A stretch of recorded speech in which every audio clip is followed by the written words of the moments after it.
Gracias por continuar con nosotros. Recuerde que puede vernos en vivo y en directo a través de nuestra página de Facebook, puede compartir nuestra señal y a todos aquellos que se encuentran en nuestro grupo de WhatsApp, 256 personas, puede también vernos directamente a través del enlace que compartimos con nuestra comunidad cultural. Ahora hablamos sobre música y queremos hacerlo directamente desde ya, invitándoles a los dos conciertos que van a tener lugar y al taller que van a brindar estos músicos, a la cabeza de nuestra querida Neisa, quien se ha llegado a nuestro programa para darnos información de su quehacer cultural. Bienvenida, Neisa, gracias por estar acá. Muy buenas tardes, mucho. Muchas gracias por la invitación. Bienvenida. Cuéntanos de tu trayectoria, ¿cuándo comienzas a trabajar con el violín de manera tan cercana, profesional, que bueno, te llega al lugar donde estás ahora? Yo he iniciado acá en el conservatorio cuando tenía 10 años, estudié varios años allí y después gané una beca para ir a España, donde empecé mi estudio de la licenciatura, digamos, de violín, el violín que todos conocemos. Y me he especializado después en Italia, en violín barroco y en música antigua, con el maestro Enrico Onofri, y acabo de terminar mi maestría en música antigua. ¡Qué bien! Es decir, ha sido un trabajo constante desde los 10 años hasta ahora sin parar, Sí. prácticamente. ¿Por qué el violín? ¿Él te escogió a ti o tú lo escogiste a él? Creo que yo lo escogí, sí, era un sonido encantador que me dijo que tenía que intentarlo. Qué bien. Y me imagino que acá en el conservatorio evidentemente diste tus primeros pasos en el ámbito, digamos, del estudio, pero en la cercanía y en la responsabilidad que tienes que llevar adelante cuando se trata de estudiar con un instrumento que tienes que darle casi prácticamente más de 8 horas al día, ponerle oído todo el tiempo, esforzarte y sacrificar quizás muchos espacios tuyos, quizás de tu vida personal, para dedicarte a la música.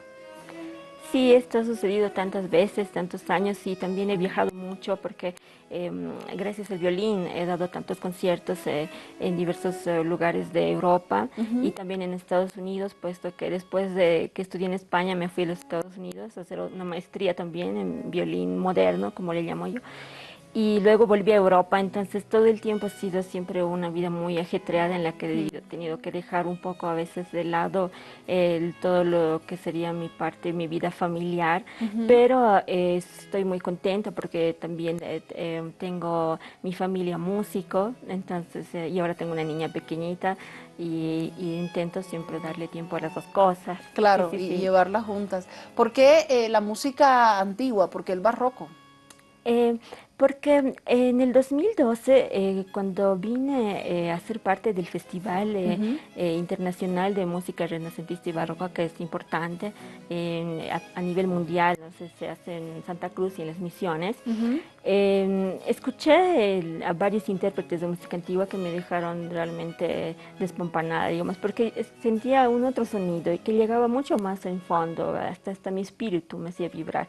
Y esto es lo que he dicho dentro de mí, tengo que ir por este otro camino, porque mi idea con el violín siempre ha sido esto, de transmitir a través de mi música algo más, no solamente subir a un escenario como un artista, sino de poder llevar un mensaje de amor, de paz, de alguna cosa mucho más en fondo. ¿Y cuáles son las características musicales que más te impulsan en cierta medida a continuar estudiándolo? Porque si bien existe la categoría de música renacentista, música barroca, a lo largo de los años han venido tantos músicos jóvenes a tocarla, a interpretarla, siempre aparecen una que otras modificaciones, siempre viene también el nexo con la música contemporánea, con lo moderno. ¿Cuáles son las características de la música barroca y qué la diferencian del violín moderno que ya habías estudiado en Estados Unidos? Las características más importantes, digamos, serían el estudio filológico que requiere estudiar los tratados, estudiar, recrear, digamos, lo que existía en la época. Entonces, no solamente tocar con el requerimiento técnico que uno tiene al principio, sino también un estudio también filosófico inclusive, para poder entender qué cosa querían decir los músicos de la época. Y de otra parte también utilizamos instrumentos originales, que quiere decir que nuestro instrumento se está adaptado de la manera en que también dicen los tratados cómo se tocaba, por ejemplo, en el siglo XVII.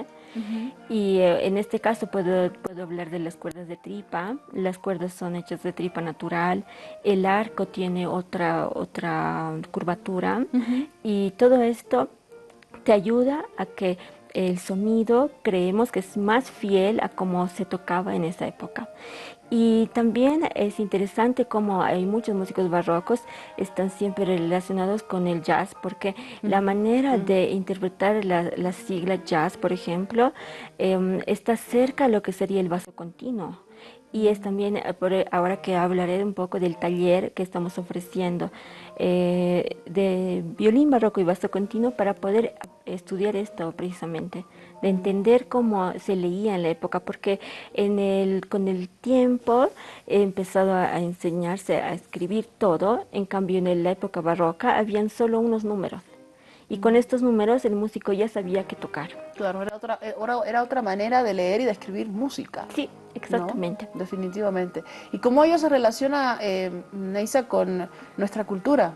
Porque imagino que evidentemente cuando llegas al Festival Internacional de Música Renacentista y Barroca en la Chiquitanía, no solo impresiona la interpretación de los músicos de estas, digamos, manifestaciones musicales antiguas, sino también la relación directa que se estableció con la tierra, cómo los jesuitas, a través de la música, a través del arte, establecieron una relación especial con los originarios de la zona, ¿no? Hablamos de Claro. nuestros indígenas orientales. En esa medida, evidentemente, y así lo demuestran muchos de los músicos que hoy trabajan allí, la relación no solo fue entre el jesuita que le venía a enseñar música al chiquitano, sino también el chiquitano enseñándole parte de lo que tenía, de su cultura, de lo que sabía, de su comunidad, al jesuita. Entonces era una relación donde todos recibían del otro, no era solamente de un lado hacia el otro. Cómo dentro de tu trabajo musical incluyes parte también de nuestra esencia musical,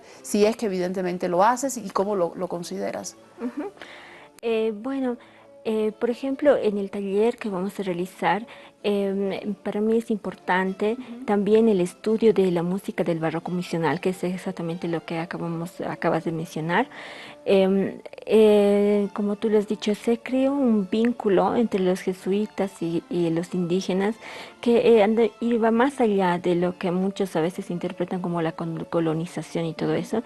Y esto yo lo he vivido en persona cuando he trabajado con el ensamble Mojos. Hace 4 años he viajado allí, he estado un mes y he trabajado con ellos para enseñarles la introducción justamente a la música antigua, el violín barroco, porque les había llegado una donación de violines. El violín es diferente cuando tiene las cuerdas de tripa, toca de otra Suena manera, distinto. exacto. Entonces, cuando he trabajado con ellos me he dado cuenta de esto, de que, por ejemplo, en ellos se siente que ese colegamento que se dice en italiano, el link entre Ujú. de la música ha quedado impregnado en estos pueblos, ¿no? Y Mm, ellos que son jóvenes lo tienen todavía, como cuando ellos tocan, claro. va más allá y quieren conectar con Dios, es una relación directa a través de la Muy música. espiritual, ¿no? Sí, y mi intención también de estudiar en Italia y poder entender mejor esta música ha sido esto. Hace muchos años me había impresionado tanto. ¿Y por qué en Italia? Porque de allá viene uno de los compositores más importantes que se llama Domenico Zipoli. Y es él que ha traído mucha de la música cuando vino. No vivió nunca en las misiones, pero era maestro de capilla en Lima.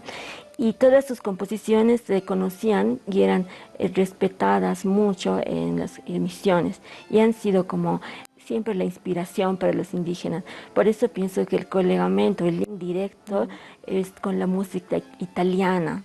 Es por eso que me he especializado allá. en ese tema específicamente. En el taller van a trabajar estos temas. Sí, y vamos a estudiar tanto la música italiana, un poco del repertorio de ellos, y también vamos a ver unas sonatas del repertorio misional. Y ahora que ya tengo varios inscritos para el taller, porque ya es publicado por Facebook, hay personas que ya tocan esta música, jóvenes bolivianos que tienen inclusive instrumentos antiguos, con los cuales tienen ya o inclusive mucho interés en estudiar el repertorio del archivio de Sucre, del Archivo Nacional, y entonces ahí las ganas están. Qué bien, todavía pueden inscribirse. ¿Hasta cuántas personas vas a recibir en el taller? Ahora, el taller está abierto a todos, como oyentes puede asistir cualquier persona interesada en música.